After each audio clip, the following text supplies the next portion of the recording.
Hi ചേച്ചി, I am planning to apply for level 1 in Korean language. അതുകൊണ്ട് തന്നെ language കോഴ്സിന് അപ്ലൈ ചെയ്യാനും യൂണിവേഴ്സിറ്റിയിൽ അക്സെപ്റ്റഡ് ആവാനും ഈസി ആണോ എന്നുള്ളതാണ് ഇന്നത്തെ ചോദ്യം.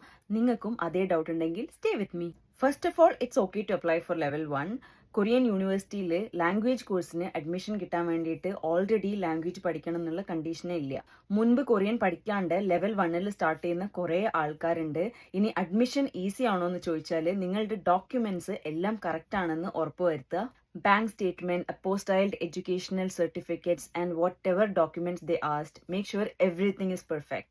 Also make sure നിങ്ങളുടെ SOP അഥവാ സ്റ്റേറ്റ്മെന്റ് ഓഫ് പർപ്പസ് ഭയങ്കര സ്ട്രോങ് ആണെന്ന്. Like what's your reason for studying Korea, what motivated you, and what's your plan after learning Korean. Make sure നിങ്ങൾ K-pop, K-drama are the reason for learning Korean or coming to Korea അങ്ങനെ mention ചെയ്യാണ്ടിരിക്കാൻ വേണ്ടിയിട്ട്. ഈ question ചോദിച്ച ആളുടെ കേസിൽ she can mention she is planning to do MBA after completing Korean language course and all and many more reasons.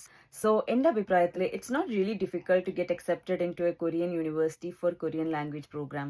One more thing is, MBAക്ക് നിങ്ങൾ apply ചെയ്യുന്നത് സ്കോളർഷിപ്പ് ഇല്ലാണ്ടാണെന്നുണ്ടെങ്കിൽ Korean language course is not mandatory. But in my opinion, please make sure that you learn language. കാരണം MBA കഴിഞ്ഞിട്ട് നിങ്ങൾക്ക് ഇവിടെ ജോലി ചെയ്യണമെന്നുണ്ടെങ്കിൽ language is a must. Or language is a big plus, I would say.